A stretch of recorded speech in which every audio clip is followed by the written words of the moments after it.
Thank you, Mr. Chairman. Mr. Secretary, I want to discuss corruption in the White House and its intersection with our foreign policy. The President and his family have used the office of the presidency to pocket $1.4 billion plus since he was sworn in. New York Times analysis entitled Trump's Plundering of America indicates that some of that is a result of the president selling corruption here at home, but much of it relates to the president selling out U.S. interests overseas to make a killing for his family, including giving away sensitive U.S. semiconductor and AI technologies to the UAE, while the UAE pumped $2 billion into one of the Trump family ventures. And then there are all the other Trump deals that are intertwined with tariff or foreign policy matters. Golf courses in Saudi Arabia and Vietnam, Trump hotels and office buildings in other countries. And of course, there's the $400 million jet from Qatar. The list goes on and on. By any measure, this is the most corrupt administration in American history.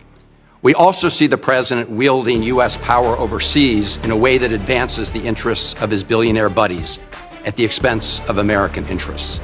It was Ron Lauder, who has business ventures in Greenland, who reportedly first put the idea of grabbing Greenland into President Trump's mind. And in the case of Venezuela, President Trump has said he talked to oil executives about toppling Maduro and going into Venezuela before anyone in Congress knew. We know that in President Trump's mind, deposing Maduro was not about stopping the flow of fentanyl or drugs in the United States. He cut the budget for DEA.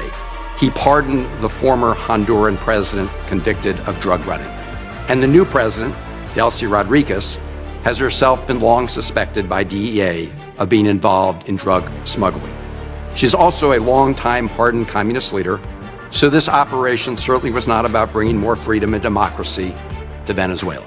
In fact, the president told us what it was all about at his big press conference after seizing Maduro. The president said it was about oil, oil, oil. He used the word oil 19 times, never mentioned democracy or freedom or human rights. And so the pattern of corruption is clear. Now, President Trump has said publicly that he had communications with folks from the oil industry about going into Venezuela before anyone here in Congress was notified. Mr. Secretary, simple yes or no question. Were you with President Trump during any of those conversations he had with people with oil interests in Venezuela about the possibility of deposing Maduro? So let me make sure I've got this right. The president launches a military operation that puts American lives at risk, briefs oil executives before Congress, and then those same executives walk away with massive contracts. The donors win, the money flows, and when anyone asks questions, the response is basically, trust us. It's sold as democracy, but it looks a lot more like a smash and grab. Oil gets freed, straight into donor pockets. And somehow, this is treated like just another normal week. This week, Senator Chris Van Hollen sits down Marco Rubio in a Senate hearing and asks the obvious question. What is actually going on here? He lays out the money, the donors, the timing, and the foreign policy moves, piece by piece. And what you're about to see is Rubio trying to defend something that doesn't really hold up, while Van Hollen calmly connects the dots. Watch closely, because the pattern is hard to ignore. I'll break it down after. That's not a simple yes or no question, but I can answer it quickly, and that is, the president always elicits opinions from all sorts of people, including, for example, Chevron has an active license in Venezuela. They operate in Venezuela. They've been doing so even when the sanctions were in place. So of course you would ask Chevron, what is your opinion of Delcy Rodriguez? What are your opinion of their economy and of their prospect? But the notion that somehow the president authorized this challenge at the urging of oil executives is absurd. That never happened. Mr. Secretary, I'm asking whether you were with the president. That never happened. I couldn't be with him because it never happened. The oil executives were not involved whatsoever in any of the planning on this matter. None. Did the president, as he said publicly, inform them about the U.S. operations? I think all of those executives learned about this operation the same time everybody else did. Well, President Trump has said the opposite in public. No. Yes, he has. I mean, he said it. I think it was aboard Air Force One on an airplane. It's on public record. You can take a look. Look, Paul Singer, who you know, gave $8 million toward Trump's 2024 campaign. Conveniently, through his hedge fund, he's acquired Citgo out of bankruptcy, which is suddenly very, very valuable.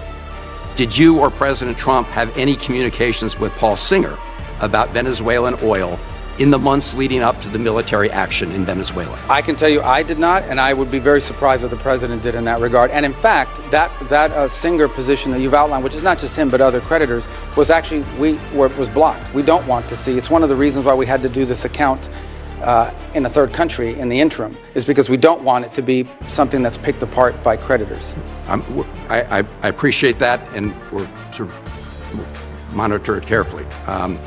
There's also Vitol. They've been given a license for Venezuelan oil worth about $250 million. Vitol's senior partner, John Addison, gave $6 million to the Trump-aligned PACs in the last cycle. And the list goes on and on, Mr. Secretary. And I have to say that when you have the President of the United States himself, after taking Maduro, get up and say this was about oil, oil, oil, it does make all of us ask the question whether he put men and women in the U.S. military at risk simply so he could grab that oil. Well, that oil, their buddies. Yeah, and I don't know if you were here. I think you were here the whole hearing. I don't think you had left. Number one, the only reason why we use Traffi and Vitol is simply because in the short term, we had to move 50 million barrels of oil that were stuck. And Venezuela needed to turn that into cash so that they wouldn't have systemic collapse. And the fastest way to do it in the short term is for the traders to do it, because that's in the business that they're in. That is not the permanent structure. The permanent structure we want to see is a normal oil industry where it's sold directly. You know, companies have licenses down there, they have an arrangement to pay royalties, and they move the oil directly to their refineries or sell it in the global market, not through middlemen. Yeah. The only reason why they were used in this instance is because we had an acute short-term problem, which is how do we provide funding from their own revenue, not ours, to keep their government afloat. So in essence, we allowed Venezuela to use their own oil to generate revenue to pay teachers and firefighters and police officers and keep the function of government operating so we didn't have systemic collapse. But that system with those traders, that is not the long-term plan here at all. My only point, Mr. Secretary, is those folks who gave a lot of money to the Trump campaign have done very well as a result of what's happened. If watching that made your blood pressure spike, you're not imagining things. You're just paying attention. Here's the part that doesn't get enough airtime. Paul Singer donates millions to Trump's campaign. Then just months before the Venezuela operation, his firm scoops up Citgo at a massive discount. Analysts say it's worth nearly double what he paid. And Citgo's refineries? Built specifically for heavy Venezuelan oil. That's not luck. That's timing. Then there's VTOL. Their senior trader donates millions, gets the first oil deal after the takeover, and openly assures Trump he'll get the best outcome. No secrecy, no shame. And on top of that, the interim president installed in Venezuela is someone the drug agency has been tracking for years. So the stated goals don't match the actions. This operation could cost hundreds of millions of dollars and involve thousands of troops, all while Trump openly admits it's about oil. That's not foreign policy. That's business, backed by military force. And every dollar spent here is a dollar not spent on roads, schools, or healthcare. If a president can use the military to enrich donors, that's not democracy. That's pay-to-play with missiles. So when someone asks what this was really about, the answer is simple. Oil executives were told first. They donated millions. Now they're making hundreds of millions. That's the whole story. Thanks for watching.